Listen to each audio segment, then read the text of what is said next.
상한 마음으로 회개할 때 용서해 주심에 감사를 드립니다.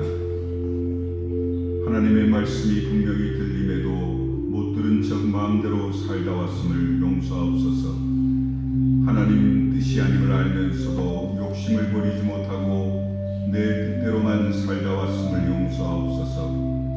하나님께서 기뻐하시는 걸 알면서도 교만하게 나만 위해 살다 왔음을 용서하옵소서.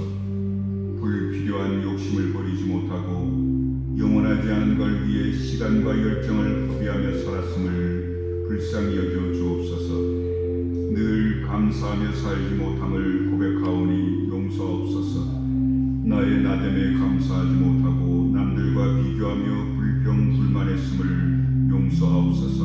하나님께서 허락하신 것에 만족하며 감사하기보단 갖지 못하는 것에 불평 원망하며 살다 왔습니다.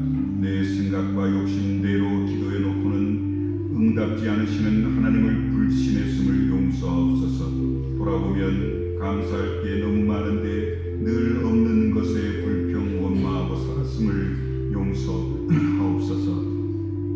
범사에 감사하셨지만 고난 앞에 없는 걸 볼 때, 실패했을 때 욕심으로 인해 감사하지 못했음을 고백합니다.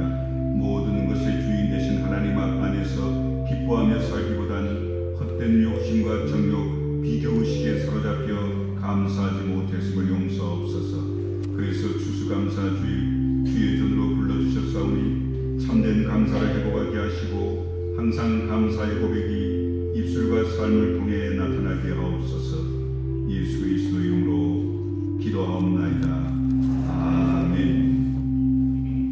전능하사 천지를 만드신 하나님 아버지를 내가 믿사오며 그 내 아들 우리 주 예수 그리스도를 믿사오니 이는 성령으로 잉태하사 동정녀 마리아에게 나시고 본디오 빌라도에게 고난을 받으사 십자가에 못 박혀 죽으시고 장사한 지 사흘 만에 죽은 자 가운데서 다시 살아나시며 하늘에 오르사 전능하신 하나님 우편에 앉아 계시다가 저리로서 산 자와 죽은 자를 심판하러 오시리라. 성령을 믿사오며 거룩한 공예와 성도가 서로 교통하는 것과 죄를 사하여 주시는 것과 몸이 다시 사는 것과 영원히 사는 것을 믿사옵나이다. 아멘. 여호와께 감사하라. 그는 선하시며 여호와께 감사하고 그의 이름을 불러 아뢰며 그들이 광야 사막길에서 방황하며 거주할 성읍을 찾지 못하고 이에 그들이 근심 중에 여호와께 부르짖음에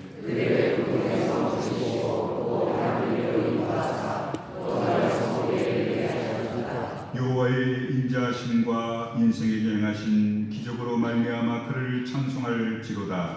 그가 사모하는 영혼에게 하나님을 주시며 주인 영혼에게 좋은 것으로 채워주시리로다.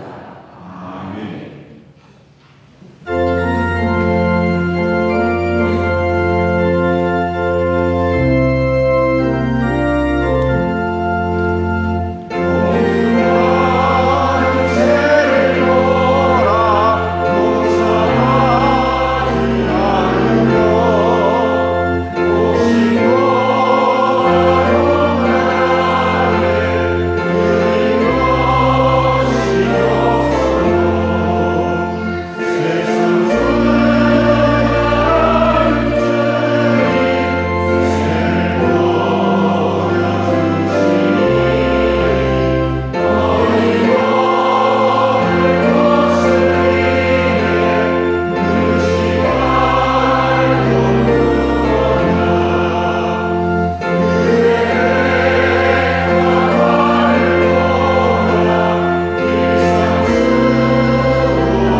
하나님 아버지 감사합니다.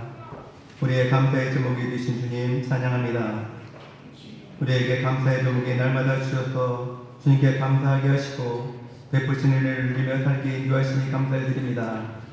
오늘 우리가 드리는 이 예배 가운데서 감사와 감격이 있게 하시며 주님의 사랑에 가득한 시간이 되도록 인도해 주옵소서. 지난 1년의 삶을 지켜주시며 보내버린 곡식을 거두게 하신 주님께 감사하는 추수감사드립니다. 주님께서 우리의 삶을 도우심을 감사하며 드리는 예배를 받아주시옵소서. 모든 성도들이 입술마다 감사가 넘치도록 인도해 주시고 하늘을 시작하여 계획한 것이 이제 마무리 단계에 이르렀습니다. 지난 2년을 돌아보면 정말 주님의 은혜가 여전히 우리를 돕고 계심을 확인할 수 있었습니다. 하나님의 은혜가 아니면 살아올 수 없었던 하나님을 고백하고 있습니다. 우리가 지금 이 자리에 나와 예배할 수 있던 것은 주께서 우리에게 하루하루의 생명을 연장시켜 주시며 주를 향할 믿음을 갖게 하심인 줄 알고 있습니다. 사랑하는 가족을 주시고 좋은 직장도 주시고 좋은 교회를 섬기게 하시니 정말 감사드립니다. 하나님의 사랑하는 충주교회 모든 성도들이 매일매일 감사의 제목들이 늘어나게 하시고 주님이 주신 사랑을 온전히 실천하는 선한 청지기로 사명을 감당하는 복된 성도의 삶으로 인도해 주시옵소서. 주님, 추수 때에 어려운 처한 자들에게 곡식을 모두 거리지 말라고 하신 주님, 남겨둘 것을 명령하셨습니다. 우리 풍요에만 치중하지 말고 여전히 어렵고 힘들어하는 사람들을 이루어라는 주님의 명령인 줄 알고 있습니다. 우리 삶이 먹고 살만하다고 해서 힘들고 피곤한 인생을 살아가는 주의 많은 사람들이 예민하지 않게 하시고 그들도 우리의 사랑과 섬김을 받아야 할 형제요 삶의 인주를 기억하게 해 주시옵소서. 주께서 말씀하신 섬김이 일어나도록 인도해 주시옵소서. 중주교회 믿음의 공동체가 되게 하시고 불평과 불만이 입술을 제어해 주시고 나누는 모든 말마다 사랑과 경계가 넘치도록 인도해 주옵소서. 하나님 감사할 수 있는 전기를 주시니 감사합니다. 더욱더 감사하는 신앙이 되게 하여 주도록 인도해 주시고 하나님 아버지 오늘도 목사님 선포되는 말씀에 감사의 제목이 생각나게 하시고 감사의 제목한 부분까지도 감사할 수 있도록 은혜를 주시옵소서. 하나님 아버지 이 시간에도 질병과 병마와 싸며 기도하는 영혼들이 있습니다. 모든 것을 하나님 능력과 권세로 육신의 병이 깨끗하게 치료되며 모든 고통과 슬픔에서 사라지게 인도해 주옵소서. 하나님 아버지 이 시간에도 세계 곳곳에서 하나님의 말씀을 선교사님들에게도 건강과 안전을 허락하여 주시고 온전한 복음을 전할 수 있도록 하나님 영혼을 구원할 수 있도록 인도해 주옵소서. 하나님 아버지 임마누엘 찬양대에 감사의 찬양을 기뻐 받아 주옵소서. 저희 모든 삶이 감사가 넘치도록 은혜로운 삶이 될 수 있도록 이끌어 주시옵소서. 예수 그리스도의 이름으로 엎드렸습니다. 아멘.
함께 하시길 축원합니다.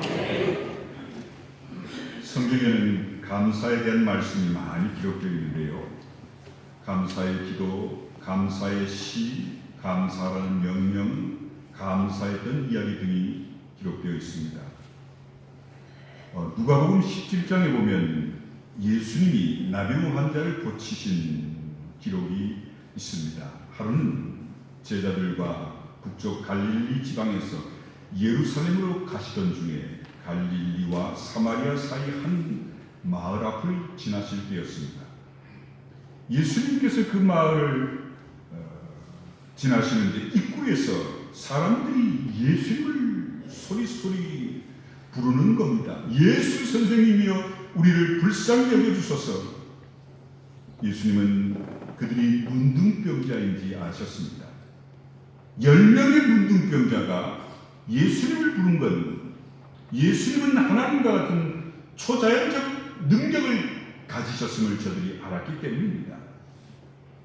예수님은요 그들을 향해 가서 제사장에게 너희 몸을 보이라 말씀하십니다. 여기서 이상한 건 예수님께서 그 10명의 불쌍한 문둥병자를 보고 내가 너희를 고쳤다는 말씀을 하지 않으시고 이미 고침받은 사람들이 하는 행동을 하라, 제사장에게 가서 너희 몸을 보이라 하시는 게 특이합니다. 유대인들은 특별히 문둥병에 걸린 사람이 정말 천신만고 끝에 낫게 되면 가정, 사회, 또 종교 집단에서부터 추방당했던 그들이 제사장에게 가서 자기 몸의 문둥병이 다 나은 걸 확인받아야 가정으로 신앙의 공동체로 돌아갈 수 있었습니다. 그들은 예수님의 말씀을 듣고 의심, 다른 질문은 하지 않고 즉시 제사장에게로 갑니다. 그런데요, 제사장에게 가던 길에서 문둥병이 깨끗이 낫는, 그것도 10명이 다 낫는 기적이 일어납니다. 얼마나 기쁘고 감사한 일이겠습니까? 50년 전입니다. 제 고향 안동에도 문둥병자들이 있었어요. 죄송합니다. 문둥이가 있었고요. 이들이 산속 깊은 기산에서 살다가 동양을 하려고 마을에 내려올 때는 꽹과리나 막 찢어진 냄비 같은 걸 두들기면 내려옵니다. 그건 애들은 저리 가라고, 가까이 오면 옮기니까. 그러면 불쌍해서 동네 사람들이 대문 밖에 식은 밥이나 또 음식들을 내놓고 들어갑니다. 그러면 와서 그걸 걷어가서 산에 가서 문둥이들이 먹고 사는 그런 일이 저희 고향에도 있었습니다. 그런데 본문에 보면요, 10명의 문둥병자들이 제사장에게 가던 도중에 다 낫습니다. 그런데 그 중에 한 사람만 예수님께 돌아와 엎드려 감사했을 때 예수님이 하신 말씀이 10사람이 다 깨끗함을 받지 않았느냐? 9은 어디 있느냐? 나머지 9명은 감사하지 않고 어디 갔느냐? 하셨습니다. 예수님께서는 감사하지 않는 사람을 찾으십니다. 여기서 우리는 깨달아야 할 게 있는데요, 감사할 조건이 생겼을 때는 반드시 감사하시는 여러분 되시길 간절히 축원합니다. 아유, 뭐 감사한지도 모르면 그건 그만둡시다. 그런데요, 참 감사하네, 이 생각이 들거든요. 여러분도 하나님 앞에 감사하셔야 됩니다. 많은 사람들이 감사할 조건이 충분한데도 감사하지 않는 것을 참 많이 봅니다. 10명의 문둥병자가 모두 고침받았지만 감사는 한 사람만 했고 9명은 감사하지 않았습니다. 감사할 이유가 생겼음에도 감사하지 않은 사람들이 90%나 되는 게 이때만이 아니라 오늘도 마찬가지인 것 같습니다. 예수님은 9은 어디 있느냐? 감사할 조건이 충분한데도 감사하지 않은 자는 어디 있느냐? 오늘도 찾으십니다. 노아는요, 방주에서 나오자마자 하나님 앞에 가장 먼저 감사했습니다. 쓸려나간 자기의 집과 논과 밭을 확인한 게 아닙니다. 방주에 들어간 노아의 가족과 각종 짐승들만 홍수에서 살아남고 땅에 있는 모든 사람, 가축, 동식물은 모두 물심판으로 죽지요. 유일하게 물심판에서 구원받은 노아는 방주에서 나오자마자 하나님께 가장 먼저 감사의 제물을 드렸습니다. 아브라함은요, 하나님의 약속의 말씀을 믿고 고향 땅을 떠나 가나안 땅으로 들어갑니다.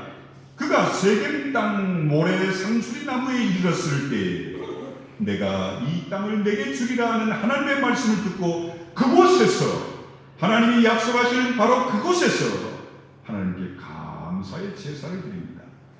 모세는 홍해 바다를 건너자마자 하나님께 감사의 찬송을 올렸지요. 그 찬송시가 출애굽기 15장에 기록된 모세의 노래입니다. 다윗은 하나님의 성전을 건축하기 위해 모든 자료들을 준비해 놓고 감사합니다. 이것이 역대상 29장에 있는 다윗의 감사기도입니다. 한나는 아들을 낳기 위해 하나님께 기도하다 응답받지요. 그리고 아들 사무엘을 낳고 그녀는 하나님 앞에 감사합니다. 사무엘상 2장이 바로 그 유명한 한나의 감사기도입니다. 마리아는 아기 예수님을 낳고 하나님 앞에 감사기도를 드렸는데요.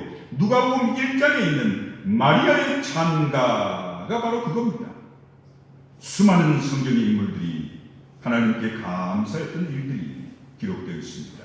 감사한 일이 있을 때마다, 그때마다 하나님 앞에 반드시 감사할 줄 아는 오늘 우리 모두가 되시길 축원합니다. 우린 감사할 일이 생겼을 때 하나님 앞에 반드시 감사해야 됩니다. 좋은 일이 생겼을 때 감사하셔야 합니다. 성도 여러분, 성도로서 절기에만 감사하는 건 부족합니다. 적어도 매달 감사해야 하지 않을까요? 매달 초하루 시작하면서 하나님, 이 한 달도 하나님 앞에 영광 돌리는 한 달 될 줄 믿습니다 라고 감사하십시오. 여러분은 매주 감사하는 믿음 생활 자신 있으십니까? 감사는요, 하면 할수록 감사한 일이 일어나는 것을 감사를 통해 체험하시기를 간절히 축원합니다. 그런데요, 더 중요하고 귀한 감사가 있는데, 감사할 이유가 없음에도 감사하는 겁니다. 오늘 하박국 선지자가 그랬습니다. 감사할 조건이라고는 하나도 없습니다. 바벨론의 침략을 받은 이스라엘은요, 온 나라가 쑥대밭이 됩니다. 밭엔 거두어 드릴 만한 열매가 하나도 없습니다. 무화과 열매도 없고요, 포도도 없고 올리브 열매도 없습니다.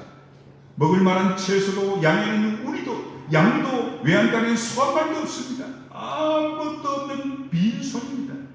이렇게 없는 것뿐인 형편에서 어떻게 하나님께 감사할 수 있겠으며 어떻게 기뻐하고 즐거워할 수 있을까요? 감사할 수 없다고들 우린 스스로 얘기할 겁니다. 오늘 하박국의 고백을 들어보시면 그는 그렇지 않고 하나님 앞에 기뻐하고 즐거워했습니다. 이것을 다시 말해, 그럼에도 불구하고 감사한 겁니다. 하박국 선지자는 눈에 보이는 것이 없는데도 감사합니다. 그래도 무언가 감사할 이유가 있어야 감사할 수 있는 게 아닐까요? 감사할 이유는 보이지 않는 하박국 선지자는 본문 18절에서 나는 여호와로 말미암아 즐거워하며 나의 구원의 하나님으로 말미암아 기뻐하리로다. 우린 꼭 눈에 보이는 게 있어야만 감사하려고들 합니다. 그렇지 않습니다. 눈에 보이지 않는 게 얼마나 많습니까? 하나님이 눈에 보이시나요? 천국, 영생, 구원이 눈에 보이십니까? 참 감사는 보이지 않는 걸 보고 감사하는 것임을 성경을 통해 깨달으시길 간절히 축원합니다. 눈에 보이는 건 참담하고 감사할 조건이 아니지만 보이지 않는 것을 보면 감사할 수 있게 됩니다. 하박국의 감사는 보이지 않는 것에 감사였습니다. 하나님 한 분만으로 만족하고 그분이 나와 함께함으로 감사했습니다. 이것이 바로 하박국과 같은 그럼에도 불구하고 불구하고에 감사합니다.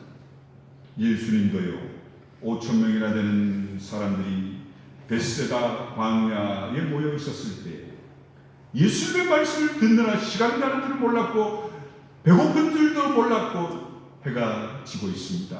저녁이 되어 예수님은 그들이 시장함을 이기지 못함을 아시고 제자들에게 먹을 걸 찾아오라. 겨우 찾아온 먹을 것이라는 게 한 소년의 도시락 보리떡 5개와 물고기 2마리 뿐입니다. 어른들은요, 간에 기별도 안 가는 음식입니다. 그 보잘것없는 음식을 예수님이 하늘 높이 들어 하나님 앞에 감사하며 기도하셨어요. 그랬더니 그 하찮은 음식, 성인에게는 차지도 않는 음식이 5,000명이 배부른 후에 먹고도 12바구니가 남는 놀라운 기적이 일어난 걸 보십시오. 여기서 예수님의 능력을 말씀하는 것보다도 하나님 앞에 그 보잘것없는 음식을 가지고 감사하셨더니 하나님이 그 감사할 줄 아는 예수님을 통해 놀라운 음식의 기적을 일으키신 것을 여러분 분명히 깨달으시길 축원합니다. 바울은요, 빌립보에서 복음을 전하다 감옥에 갇힙니다. 바울과 실라는 감옥에 들어가자마자 그날 밤 하나님 앞에 감사하고 하나님 앞에 찬송합니다. 전도하다 잡혀 얻어맞고 감옥에 갇혀 고통당하고 굶주림에도 어떻게 감사가 나오며 그 상황에서 누가 찬송할 수 있을까요? 그래도 바울은 감사했습니다. 예수님께서 말씀하신 의를 위하여 박해를 받는 자는 복이 있나니 천국이 그들의 것이라는 말씀을 기억했음이 분명합니다. 예수님을 위해 핍박받는 걸 감사했던 거지요. 그러면 오늘 우리는 어떻습니까? 우린 예수님을 위해 봉사하다 기분 나쁜 일이 생기면, 누가 날 무시하면 그만둬버리지요. 우리들 대부분은 전도하다 누가 날 무시하면, 전도하는 나를 비웃으면 전도를 그만두고 맙니다. 바울은 그러지 않았습니다. 오히려 감사하며 찬송했습니다. 그렇게 감사하고 찬송했더니요, 성경에 보니까 갑자기 지진이 일어납니다. 그래서 지진이 나므로 옥문이 잠기게 뒤틀려 튕겨 들어가면 다 열려버립니다. 감옥에서 풀려납니다. 이게 바로 그럼에도 불구하고 감사할 때 오늘 우리들에게도 일어날 기적임을 성경은 분명히 말씀합니다. 감사할 이유가 눈에 보이지 않지만 그럼에도 불구하고 감사하는 것이 이 추수감사절을 맞은 오늘 우리들의 모습임을 깨달으시기 바랍니다. 이게 하박국의 감사요, 오늘 우리 교회와 성도들의 감사의 모습임을 다시 한번 깨달으시길 간절히 축원합니다. 그럼에도 불구하고 감사, 이유 있을 때만 감사하는 건 누구나 합니다. 하지만 이유 없어도 아무런 감사의 조건도 없어도 우리는 하나님 앞에 그럼에도 감사할 줄 아는 모습이 오늘 우리의 모든 모습이 되시길 간절히 축원합니다. 에베소 5장 20절 21절 보면요, 범사의 우리 주 예수 그리스도 이름으로 항상 아버지 하나님 앞에 감사하며 그리스도를 경외함으로 피차 복종하라. 감사라는 말은요, 원어를 보면요, 생각한다라는 말에서 나왔답니다. 이건 바꿔 얘기하면요, 생각할 줄 아는 사람은 감사할 줄 안다, 그 얘기입니다. 감사는요, 성도의 미덕 중에 미덕입니다. 바울은 빌립보 4장 8절에 끝으로 형제들아, 무엇이든지 참되며 무엇이든지 경건하며 무엇이든지 옳으며 무엇이든지 정결하며 무엇이든지 사랑받을 만하며 무엇이든지 칭찬받을 만하며 무슨 덕이 있든지 무슨 기림이 있든지 이것들을 생각하라 했으나요, 그보다 그가 먼저 고백한 건 감사였습니다. 성도로 가장 큰 덕은 감사 생활이고요, 감사는 성도의 최대 의무이기도 한 것을 깨달으시기 바랍니다. 서양 속담에요, 두 천사가 감사와 기도를 거두기 위해 큰 바구니를 하나씩 가지고 땅에 내려왔는데요, 기도를 거두는 천사는 지구 반바퀴도 못 돌아 바구니를 가득 채워 하늘로 올라갔는데, 감사를 거두러 내려온 천사는요, 지구를 한 바퀴나 돌았는데도 그 큰 바구니가 반도 차지 않아 하늘로 올라가지 못했답니다. 이 이야기는 땅에는 감사가 메말랐다라는 것을 얘기해주는 이야기지요. 이 시간 저는 여러분과 함께 그럼에도 불구하고 감사할 줄 아는 자는 그럼 어떤 자일까요? 살펴봅니다. 첫 번째요, 그럼에도 감사하는 자는 자신의 존재 원칙을 아는 사람입니다.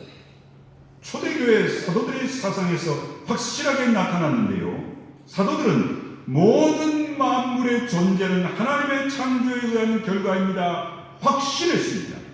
하나님께서 만물을 창조하신 일이 없고 오직 우연이라는 게 만물을 발생시켰다면 만물은 일정한 개체로 원칙도 없고 그냥 우연히 그 본질에서부터 부단히 번성하고 있을 뿐일 겁니다. 이런 상황에서 과학적 주장들은 그 존재를 잃어버리고 맙니다.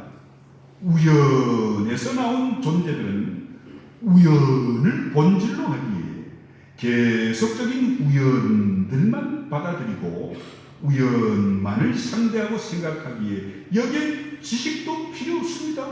모든 게 우연인데, 내가 태어난 것도 우연이고, 내가 지금 이 직업에 종사하는 것도 우연이고, 지금 내가 살고 예수 믿는 것도 우연히 그렇게 된 거고, 앞으로도 내 자식들이 결혼하고 취업하고 진학하고 세상에 사는 것도 모든 게 우연일 텐데 뭐 간섭해봐야 뭔 소용이 있겠어요? 거기에 뭐 과학적 분석, 우리의 노력, 아무런 소용이 없지요. 여러분 분명히 아셔야 됩니다. 머리 좋다는 과학자들이 온 세상은 우연히 만들어졌다. 그런데 왜 과학을 그 사람들은 공부하고 있는지 이해가 안 됩니다. 웨스트민트 신학교 조직신학 교수인 만티라는 학자는 이런 얘기를 했습니다. 비기독교 철학자들은 인간의 지식 행위를 설명할 수 없다. 그들은 세계를 우연의 산물로만 보기에 우연만의 세계에서 어떻게 수를 세거나 측량한다는 게 가능할 수 있겠는가? 세계가 하나님으로 말미암아 시작되고 통솔되지 않는다면 거기에 과학이란 있을 수 없다. 비기독자도 우연적 세계관을 가졌음에도 자신도 모르는 사이에 기독교의 창조관과 하나님의 섭리의 사상을 빌어 쓰기 마련이다 라고 주장했답니다. 만물의 존재와 나의 존재가 오직 하나님의 창조에 의해만이 가능한 것인데 모든 게 우연이라고 생각한다면 질서, 과학, 공부, 노력, 소망 다 소용없습니다. 사도행전 17장 24절 보면요, 우주와 그 가운데 있는 만물을 지으신 하나님께서는 천지의 주제시니 손으로 지은 전에 계시지 아니하시고 라고 했습니다. 사도행전 14장 10절 보면 바울과 바나바도 그러나 자기를 증언하지 아니하시는 것이 아니니 곧 여러분에게 하늘로부터 비를 내리시며 결실기를 주시는 선한 일을 하사 음식과 기쁨으로 여러분의 마음에 만족하게 하셨느니라 하면서 하나님께서는 자신을 증거하지 않으신 것이 아니라 너희에게 하늘로서는 비를 내리고 결실기를 주시는 선한 일을 하심으로 음식과 기쁨으로 너희 마음에 만족하게 하셨다라고 했습니다. 여기에 대해 바빙크라는 학자는 창조의 사실은 하나님과 인간과의 종교윤리적 관계를 성립시켜준다라고 말했습니다. 자신과 세상의 존재 근본 원리인 창조에서 떠나 있는 인간이 하나님에 대해 올바른 관계를 갖지 못한다는 겁니다. 하나님의 천지 창조에서 하나님의 위대하심, 하나님의 전능하심, 하나님의 장엄하심, 하나님의 선하심, 하나님의 지혜로우심, 하나님의 사랑이 온전히 나타나고요. 그것이 하나님에게 대한 우리의 신앙을 강하게 하고 하나님에 대해 감사의 마음을 갖게 한다는 겁니다. 그러므로 성도 여러분, 감사하는 사람만이 하나님의 존재하심과 자신과 만물이 하나님의 창조에 의해 존재하는 것을 아는 자입니다. 아니 내가 우연히 이 세상에 태어났는데 감사할 일이 뭐 있어요? 아니 내가 우연히 부모를 만나고 우연히 내 자식을 세상을 만들었는데 뭐 감사할 일이 뭐 있습니까? 여러분 한번 생각해 보세요. 반대로 하나님이 나를 창조하시고 나를 만들어 세상에 보내셔서 하나님의 은혜로 내가 이렇게 산다고 깨달으면 참 감사합니다. 하나님. 이 모든 게 하나님의 뜻이고 섭리입니다. 그제서야 우리는 감사할 수 있는 겁니다. 두 번째, 그럼에도 불구하고 감사하는 자는요, 하나님의 은혜를 아는 자입니다. 감사는 상대적입니다. 은혜 입은 자는 끼친 자에게 감사하는 게 타당하죠. 은혜를 입었는데도 감사하지 못하는 자를 우리는 인간같지 않다고 판단합니다. 그러므로 사람들에 대해 감사할 줄 아는 사람은 인격을 갖춘 자고, 감사가 없으면 인격이 부족하지요. 괴테라는 사람은 조그마한 은혜라도 배반하면 그 인간의 가치는 소멸된다라고 했고요. 성 안토니우스라는 사람은 세상에서 가장 악한 건 은혜를 모르는 것이다 라고 했답니다. 여러분, 범사에 감사라고 하나님은 분명히 말씀하셨어요. 하나님께 은혜를 입은 우리가 범사에 감사할 줄 모른다면 짐승만 못하고 배를 땅에 대고 흙을 먹고 사는 뱀만도 못합니다. 감사하되 전심으로 하셔야 합니다. 박윤선 박사는요, 시편 9편 1절을 이렇게 해석합니다. 감사는 전심으로 해야 합니다. 전심이 아닌 반심으로서의 감사는, 반쪽 감사는 하나님께 연락되지 못하고 그에게 향기롭지 못한 것이다. 감사하는 사람에서 더 중요한 건 구원의 은혜입니다. 로마서 4장 7절에서는 불법이 사함을 받고 죄가 가려짐을 받는 사람들은 복이 있다라고 말씀했죠. 참된 은혜를 받은 자는 예수님을 믿어 죄 사함 받고 하나님께 의롭다 하심을 입은 성도들임을 믿으시길 축원합니다. 그러므로 성도가 어떻게 하나님 앞에 감사하지 않을 수 있겠습니까?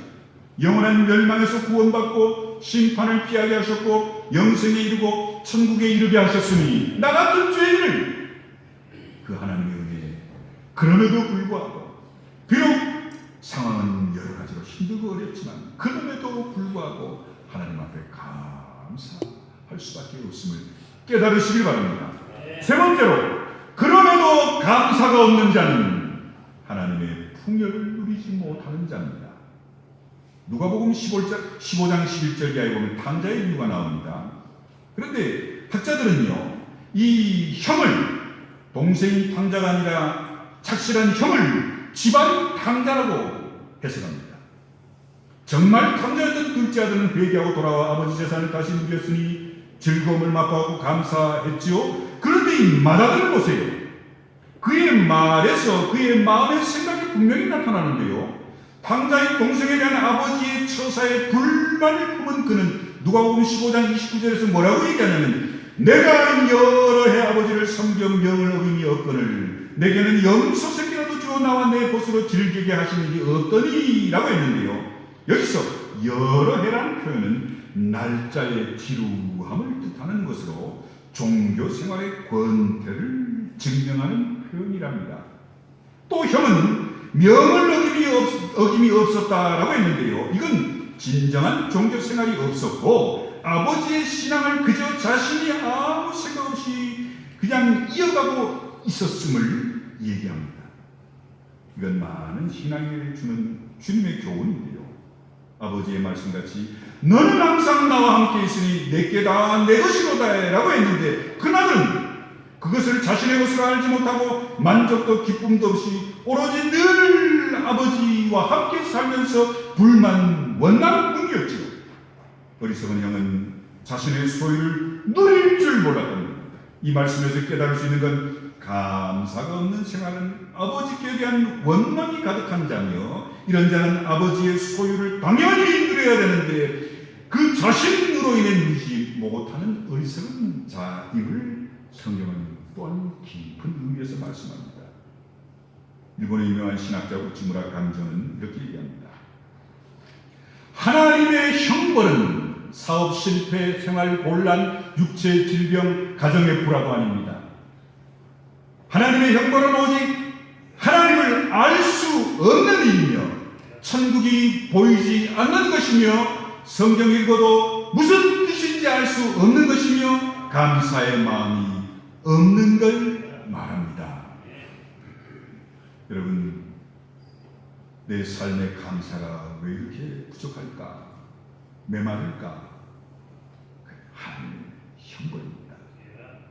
이건 참 아픔이고요, 참 부끄러움이죠. 사랑하는 성도 여러분, 감사가 없으면 그게 가장 불행하고 가장 무서운 형벌임을 깨달으셔야 합니다. 그러므로 성도들의 마음에는 언제나 감사가 그럼에도 불구하고 넘치시길 간절히 축원합니다. 에덴 동산의 하와가 넘치는 풍요로움 속에서 즐거움을 잊고 불만, 욕망을 가진 것, 그 마음에 사탄이 들어갔기 때문입니다. 그러므로 우리는 모든 유혹을 다 치고 하나님께 지금 전부에 그럼에도 불구하고 온전히 감사할 줄 아는 믿음을 소유하시길 간절히 축원합니다. 기도하겠습니다. 고마우신 아버지 하나님, 오늘 우리의 삶이 그럼에도 불구하고 감사할 줄 아는 자가 되게 주옵소서. 우리의 삶과 형편, 처지, 현실은 솔직히 하나님 감사할 수 없지만 그럼에도 불구하고 살아계신 하나님, 하나님의 능력 전능하신 하나님의 사랑, 은혜 깨닫는다 우리들이라면 하나님, 그럼에도 불구하고 감사할 줄 아는 자가 되어 하나님의 놀라운 은혜와 축복을